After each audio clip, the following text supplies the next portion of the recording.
Parfois, quand je parle à des gens autour de moi et que je leur dis, moi, mon activité principale aujourd'hui, j'ai déserté, j'ai choisi de ne pas me salarier et d'essayer de vivre de débrouille pour m'engager et résister au maximum contre le système industriel, pour choisir de le faire tomber.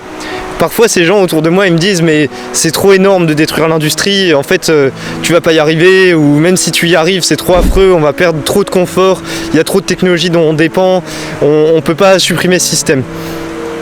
Pour moi, en fait, on peut pas raisonner comme ça.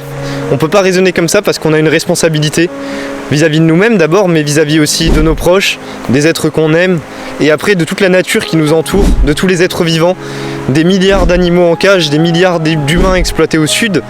Et on a une responsabilité qui nous pousse à être courageux, à se dire que si aujourd'hui on arrive à se débrouiller dans ce système, à se libérer un peu de temps pour penser, pour réfléchir, pour agir, eh bien on doit agir pour eux et avec eux contre justement l'infrastructure industrielle qui organise leur exploitation et la prédation sur eux et sur les écosystèmes qu'ils habitent.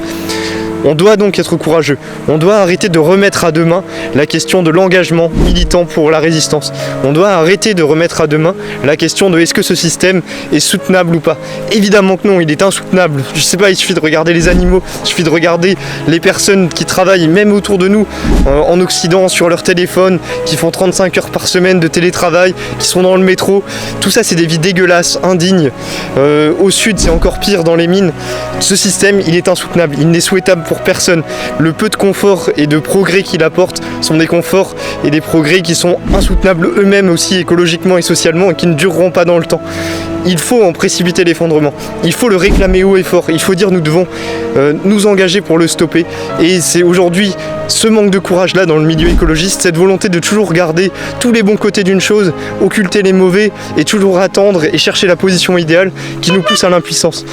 Moi, au contraire, je pense qu'en tant qu'écologiste radical, on a une responsabilité, c'est celle de dire qu'il faut effondrer ce système, qu'il faut s'engager le plus vite possible pour le stopper, et que c'est à nous de nous libérer du temps, ici et maintenant, dès demain, pour participer à un mouvement de résistance qui dénonce ce système, qui propose un objectif révolutionnaire et une stratégie pour le mettre à l'arrêt.